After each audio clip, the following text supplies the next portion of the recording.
मैं विजय, पेशे से एक बिजली वाला हूं। उस रात मैं और मेरी पत्नी सोए ही थे कि तभी एक जोर की आवाज हुई और बिजली चली गई। तो मैंने सोचा जाकर देख आता हूं कि आखिर दिक्कत क्या हुई है। तभी मेरी पत्नी कविता बोली, अभी जाना जरूरी है क्या? हाँ, बिजली गई है तो मुझे ही देखना होगा ना। हाँ, पर अभी जाने की क्या जरूरत है? सुबह भी तो जा सकते हो ना। क्यों? अभी जाने में क्या दिक्कत है? ट्रांसफॉर्मर बूढ़े पेड़ के पास है, पता है ना? हाँ तो आपने बूढ़े पेड़ के बारे में नहीं सुना क्या? रात को कोई नहीं जाता है वहाँ। वो इलाका ठीक नहीं है। अरे थोड़ा सा काम है बस। बात थोड़े से काम की नहीं है। रात के वक्त वो जगह बिल्कुल ठीक नहीं है। भूल गए 1 साल पहले उन 2 लोगों का क्या हुआ था? किस हालत में मिले थे दोनों? बेचारों को देखकर ऐसा लग रहा था कि किसी ने उनका खून निकाल लिया हो। मेरी बात मानो, सुबह चले जाना, अभी मत जाओ। पर अभी 10 ही बजे हैं। 1 घंटे के अंदर तो मैं वापस भी आ जाऊंगा। आप मेरी बात क्यों नहीं समझते हो? गांव के लोग पागल थोड़े ही हैं जो उस जगह से डरते हैं। कभी देखा है किसी को वहां जाते हुए? शाम होने के बाद तो उस रास्ते से कोई गुजरता भी नहीं, और तुम्हें ट्रांसफॉर्मर ठीक करने जाना है। देखो, मैं तुम्हारी बात समझ रहा हूँ, इसीलिए कह रहा हूँ मैं जाकर एक बार देख आता हूँ। अगर लंबा काम हुआ तो मैं खुद लौट कर आ जाऊंगा। ठीक है? ठीक है। अगर आप 1 घंटे में नहीं लौटे ना तो मैं वहां आ जाऊंगी, याद रखना। आ जाऊंगा। अब चलता हूँ। तो मैं बूढ़े पेड़ वाले ट्रांसफार्मर के पास जाकर उस पर काम करने लगा। काम करते हुए मुझे लगभग 1 घंटा हो चुका था और अब तक मैं 4 बार फ्यूज बदल चुका था। पर हर बार फ्यूज लगाते ही एक बड़ा स्पार्क होता और फ्यूज जल जाता। मुझे समझ नहीं आ रहा था कि दिक्कत कहाँ आ रही है। तो मैं फिर से उस फ्यूज को बनाने में लग गया। मेरा सारा काम का सामान नीचे रखा हुआ था, तो हर बार मुझे नीचे उतरकर अपनी ज़रूरत का सामान उठाना पड़ता था और फिर वापस ऊपर चढ़ना पड़ता था। रात धीरे धीरे गहराने लगी थी और इसका अंदाज़ा मुझे आसपास के सन्नाटे से लग रहा था। चारों तरफ अजीब सी शांति फैली हुई थी। तभी पास वाले बरगद के पेड़ से ढेर सारे पत्तों के हिलने की आवाज़ आई और फिर सब कुछ शांत हो गया। मैं सहम के उस पेड़ की ओर देख रहा था, क्योंकि मेरे मन में अब भी मेरी पत्नी की कही हुई बातें चल रही थीं, जिस वजह से मेरे अंदर थोड़ा डर बैठ चुका था। पर फिर मैंने अपना ध्यान भटकाया और फ्यूज़ बनाने लगा। मैंने मन बना लिया था कि इस बार फ्यूज़ नहीं लगा तो मैं अपने घर चला जाऊंगा। मैंने फ्यूज़ दोबारा लगाया और कुछ देर इंतज़ार किया, पर कुछ भी नहीं हुआ। तो मुझे लगा काम हो गया है। तभी एक स्पार्क हुआ और वो फ्यूज़ दोबारा जल गया। मैं अब चिढ़ने लगा था। अरे यार, क्या हो रहा है? मैंने सोचा अब ये काम कल ही पूरा करना पड़ेगा। तो मैं सीढ़ियों से नीचे ही उतरने वाला था कि तभी मुझे किसी के कदमों की आवाज़ आती हुई सुनाई पड़ी। मुझे समझ आ गया था कि वो मेरी पत्नी ही है। तो मैंने मुस्कुरा कर कहा, तो तुमसे इंतज़ार नहीं किया गया ना? मैंने सोचा था देरी हो रही है तो इस ट्रांसफार्मर को कल ठीक कर दूंगा, पर अब तुम आ ही गई हो तो नीचे थैले से तार पकड़ा दो। पता नहीं इस फ्यूज़ को क्या हुआ है। 5 बार ठीक कर चुका हूँ, फिर भी कुछ ना कुछ खराबी आ जा रही है। हाँ, अरे ये वाली तार नहीं, वो तांबे वाली दे दो। मैं कुछ देर इंतज़ार करता रहा, पर कविता ने मुझे तार नहीं दिया। तो मैंने उससे कहा, अरे क्या करने लगी, तार तो दे दो, फिर कहोगे देरी हो रही है। पर उसने कोई जवाब नहीं दिया। तो मैंने फिर से बोला, कविता। जब इस बार भी उसकी आवाज़ नहीं आई तो मैंने पलट कर देखा, पर वहाँ मेरे अलावा और कोई भी नहीं था। नीचे ज़मीन पर देखा तो मेरा टूल बॉक्स भी गायब था। मुझे यह बात बड़ी अजीब लगी। मैंने सोचा कविता मुझे बिना बताए कहाँ चली गई, वो भी मेरा टूल बॉक्स लेकर। तभी मुझे कदमों की कुछ आहट सुनाई पड़ी। वो आवाज़ उस बूढ़े पेड़ के पास वाले घर से आ रही थी। मैं चौंक गया, क्योंकि मुझे वहाँ कोई भी नहीं दिख रहा था। पर फिर जब मैंने गौर से उधर देखा तो उस घर में कुछ रोशनी दिखी। मैंने सोचा भला ये कैसे हो सकता है? कुछ देर पहले तो वहाँ कोई रोशनी नहीं थी, फिर अब कैसे? फिर मुझे लगा कहीं वो कदमों की आवाज़ कविता की तो नहीं थी।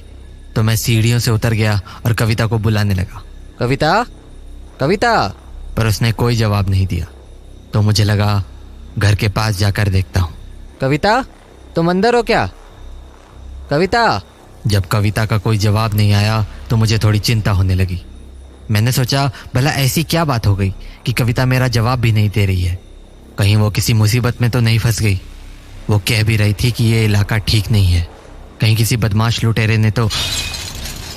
मैं इन बातों को सोच ही रहा था कि मुझे घर के अंदर से कुछ बर्तनों के गिरने की आवाज़ आई। मेरा शक अब यकीन में बदल गया। मैं समझ गया कि कविता अंदर ही है और किसी मुसीबत में है। तो मैं फ़ौरन उस घर के अंदर घुस गया, पर अंदर कमरे में कोई नहीं था। मैंने पूरे कमरे को देखा तो ऐसा लगा जैसे ये घर अरसों से खाली पड़ा हो। चारों तरफ मकड़ी के जाले लग चुके थे और दीवार पर काई जम चुकी थी। जमीन से तो घास और जंगली पौधे भी उगने लगे थे। मुझे अब ज्यादा डर लगने लगा था। तभी सामने वाले कमरे में एक रोशनी दिखी। मुझे वो बात अजीब लगी क्योंकि अभी कुछ ही देर पहले वहां पर कोई रोशनी नहीं थी। तो मैं उस कमरे के दरवाजे के पास चला गया। उस कमरे की हालत और भी बुरी थी। ऊपर से बदबू इतनी ज्यादा थी कि जान निकल जाए। पर फिर मेरी नज़र कमरे की बाईं ओर गई क्योंकि रोशनी वहीं से आ रही थी। पर उस वक्त जो मैंने देखा, उस नज़ारे को देखकर मेरा खून जम गया। मैंने देखा अंदर कमरे में एक खटिया है जिस पर कोई आदमी लेटा हुआ है। उसके एक हाथ में जगह जगह पर सुई घुसी हुई थी जिससे धीरे धीरे उसका खून निकल रहा था। वो सारा खून एक सलाइन की बोतल में इकट्ठा हो रहा था और एक एक बूंद करके एक पतीले में गिर रहा था। उस पतीले के नीचे आग भी जल रही थी, मानो कुछ पक रहा हो। ये सब देखकर मेरा दिमाग काम करना बंद कर चुका था। मुझे समझ नहीं आ रहा था कि आखिर ये हो क्या रहा है। तभी मेरी नज़र पतीले के बाईं ओर गई और वहां मुझे वो दिखी, एक बूढ़ी औरत जो बड़े खुशी से उस खून को पकते हुए देख रही थी। उस औरत को देखते ही मेरी जान निकल गई। मुझे कविता की सारी बातें याद आने लगी और मैं खुद को कोसने लगा कि ना जाने क्यों मैं आज रात ट्रांसफार्मर ठीक करने आया। मेरी धड़कनें इतनी ज्यादा बढ़ गई थी कि मैं किसी भी पल गिर सकता था। अब मुझे सबसे पहले उस घर से निकलना था। तभी मेरे कंधे पर किसी ने हाथ रखा। पलट कर देखा तो वो वही औरत थी। उसने मुझे कुछ देर तक देखा और अजीब से हंसते हुए अपनी छड़ी से सामने वाले कमरे की ओर इशारा किया।